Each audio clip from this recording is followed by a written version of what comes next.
The ongoing showdown between Iran and the West took another sharp turn towards the worst today. A British tanker was seized by the Islamic Republic's Revolutionary Guards in the Strait of Hormuz. And just this evening, we are hearing from the British operator of the ship. Now, they are saying that the tanker was in full compliance of navigation and international regulations. But it says it is no longer able to contact the vessel, which means the ship is no longer under their control or that of the crew. We also know more about the crew. The 23 people working on board are from India, Russia, Latvia, and the Philippines. Chris O'Neill Yates has more from London. The Iranian Revolutionary Guard has admitted on state TV that it has seized the British vessel. It says because it was not observing international rules. Owners of the tanker Stena Impero issued a statement confirming that the vessel was approached by what it called unidentified small crafts and a helicopter while in international waters. There are 23 crew members on board, according to the company, and no reported injuries. But the company says it has not been able to contact the vessel since approximately 4 p.m. British Standard Time.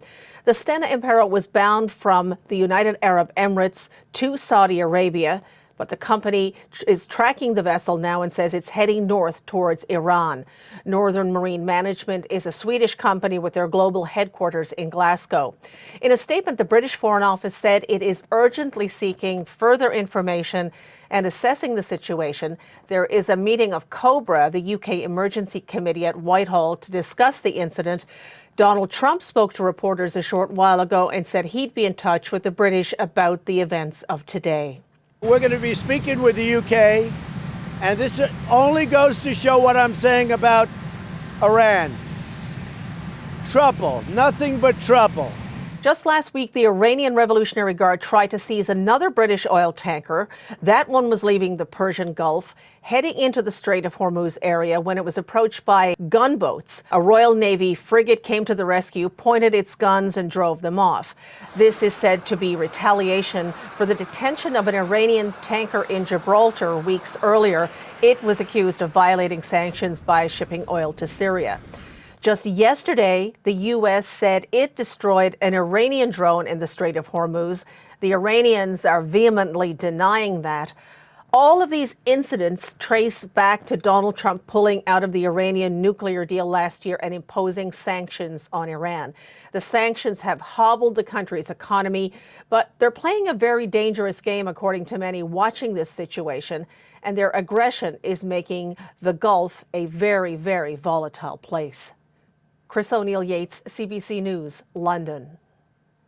For more on this story, we have reached Kamran Bukhari. He is the founding director of the Center for Global Policy. He's also the non-resident scholar at the Arabia Foundation, and we've reached him today in Washington. So Kamran, welcome to the show. Let's begin by talking about this latest escalation in tensions between Iran and basically everyone else, the seizing of these two vessels, and now the British operator of one of the vessels says they can't get in touch with the people on board. They've lost control. What do you think when you hear these details?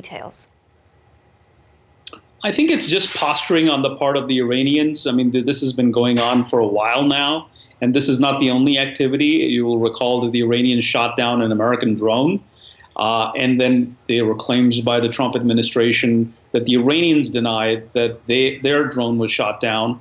There's a lot of rocket activity coming out of Yemen into Saudi Arabia, again sponsored by the Iranians. This is Iran trying to maximize its leverage in the bargaining that it has to take place between the United States and Iran. I mean, we had President Trump a couple of days ago say there has been progress in, what I've been arguing are the back channels between the Iranians and the Americans. We've had the Iranian foreign minister yesterday say in an interview with Bloomberg that they are calculating, they being the Iranians, that there is a more than 50% chance that President Trump will get reelected for a second term. So they're prepping for negotiations. So I don't see this as leading to war. Of course, there's always the possibility of miscalculation, but I think that both sides are posturing and trying to get to the negotiating table. So, but how far will Iran push this? If this is posturing to get to the table, to get back at talking about the nuclear deal and potentially lifting sanctions against Tehran, then how far are they willing to hedge their bets on this sort of aggressive movement?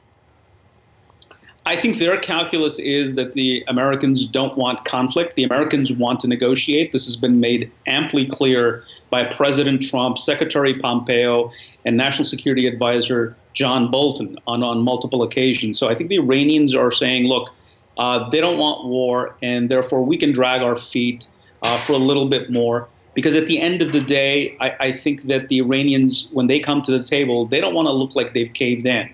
And so this is all being done in order to essentially do away with that perception that the Iranians then folded their cards. So then are the British really a non-factor in this whole story? I mean, it's their vessel that was taken earlier in the day. Yeah, I mean, the Brits, and those who watch Iran will recall that several years ago, the Iranian military seized an a British vessel and kept a lot of soldiers or sailors as hostages for a few days, and then put them on camera and then let them go. So this is a song and dance sequence that we've seen from Iran in the past. In this case, it would not be a stretch to say that the Iranians are trying to use the Brits as a pawn in their dealings with the Americans. What happens next? How should the international community respond?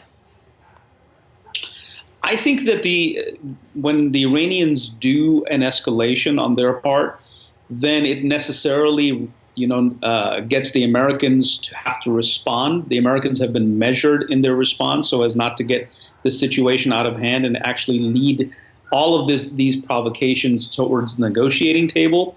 I think that we'll see another round of sanctions. That's kind of what I think President Trump is hinting at when he says that he'll make it more tough for the Iranians. I think the Americans have the sanctions card, and the Iranians have these provocations in the Persian Gulf as its card. And at some point, they're going to say, hey, we've reached a point where further provocations lead to conflict, which both sides want to avoid. And the only way out is to say, OK, we're going to start talks, and then we're going to move away from the back channels, hopefully, into a more formal, official level conversation.